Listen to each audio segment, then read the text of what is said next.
सुर सुनाई पड़े, केजरीवाल अपनी बिखरती पार्टी को जोड़ने में जुटे हुए हैं। यही वजह भी है कि एक तरफ केजरीवाल की कोशिश योगेंद्र यादव को मनाने की है, तो दूसरी तरफ वो शाजिया को भी वापस लाना चाहते हैं। केजरीवाल बिगड़ी को बनाने और रूठों को मनाने में जुटे हैं। पहले दिन केजरीवाल और योगेंद्र यादव के झगड़ों से पार्टी की नैया पूरी तरह डूबती नजर आई। आज उसे बचाने के लिए केजरीवाल ने हाथ पैर मारना शुरू कर दिया।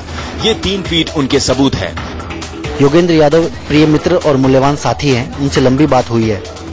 ये बातचीत केजरीवाल के घर पर हुई, जिसमें प्रशांत भूषण भी शामिल थे। केजरीवाल ने योगेंद्र की शिकायत दूर करने का भरोसा दिया। योगेंद्र यादव ने कुछ अहम मुद्दे उठाए हैं, हम सभी उस पर काम करेंगे। इस मीटिंग के बाद केजरीवाल, योगेंद्र और प्रशांत एक साथ पीएसी की मीटिंग में पहुंचे।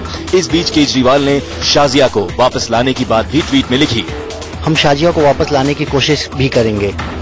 सवाल उठा कि गलती कहाँ हुई। गलती ये हुई कि रातों रात कामयाबी से केजरीवाल दिल्ली के बाद देश में अपनी सत्ता कायम करने का सपना देखने लगे। 49 दिन में दिल्ली की सरकार छोड़कर लोकसभा चुनाव में कूद गए। जो पार्टी सत्ता और जीत हार को महत्व नहीं देती थी, उसने हार जीत पर झगड़ा शुरू कर दिया।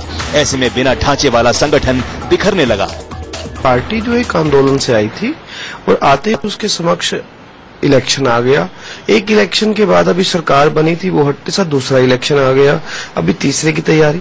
तो पार्टी को जो एक अपने संगठनात्मक स्वरूप तैयार करना होता है, उसमें उतना समय नहीं मिल पाया। जो बोया है वो काट रहे हैं और खुद ही जो अपनी चतुराई थी उसी चक्रव्यूह में बुरी तरह से फंस रहे हैं। अब सवाल यही है कि क्या केजरीवाल हाईकमान बनने की आदत छोड़ेंगे, क्योंकि शाजिया हो या योगेंद्र यादव या फिर इनसे पहले पार्टी छोड़ने वाले अश्विनी उपाध्याय और मधु भादुड़ी, सबकी शिकायत केजरीवाल के हाईकमान बनने और पार्टी में स्वराज की कमी को लेकर ही रही है।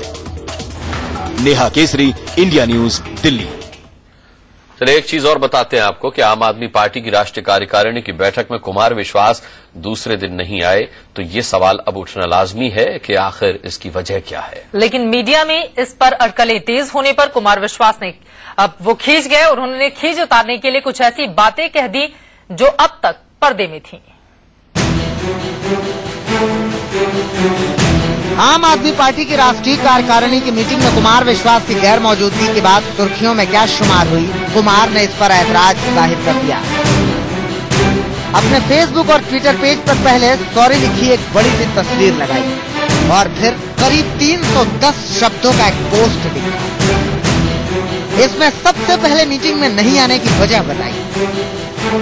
103 बुखार है, गला बिल्कुल खत्म, शरीर में टूटन बेहद है। उधर चैनल पर मेरी हाजिरी गैर हाजिरी को लेकर खबर चल रही है, लेकिन सियासत और संवेदना 2 अलग अलग छोर है।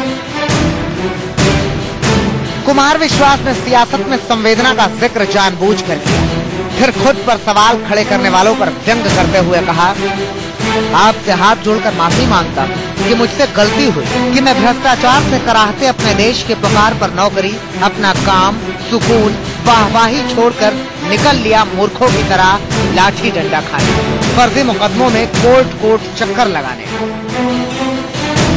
चाहे अनचाहे कुमार विश्वास ने अपनी इन बातों के जरिए ये गिराने से नहीं चुके कि उन्होंने सियासत के लिए क्या क्या कीमत चुकाई है। वो यहीं नहीं रुके, आगे लिखा, मनोरंजन साहित्य जगत के लोग मजे में हैं और अक्सर मुझे निपट मूर्ख समझते हुए कहते भी हैं कि आपका दिमाग भी खराब हो गया है, जो पीक पर पहुंचे अपने करियर को लात लगाने पे आमादा हो। कुमार विश्वास ने इसके साथ ये भी जाहिर कर दिया कि आम आदमी पार्टी में रहना उनकी मजबूरी नहीं, ऑफर लगातार आ रहे हैं, बस हाँ भर करने की देर है। सत्ता पक्ष के हितचिंतक मध्यस्थ सूत्र मनाने आते रहते हैं कि आप तो राष्ट्रवादी हैं, अगर राजनीति में ही रहना है तो इधर आ जाइए ना, मलाई युग शुरू हो गया है, खाइए खिलाइए। सॉरी मीडिया के महान प्रवाचकों, सॉरी सुकून में रह रहे हिंदुस्तान, प्लीज माफ कर दीजिए हुजूर, गलती हो गई, आगे से याद रखूंगा कि मैं महज एक कवि कलाकार हूँ। अब ऑफर वाली बात के खुलासे पर नए सवाल ये उठ रहे हैं कि क्या ये संदेश केजरीवाल के लिए है। दिल्ली से नेहा केसरी के साथ अमित कुमार, इंडिया न्यूज।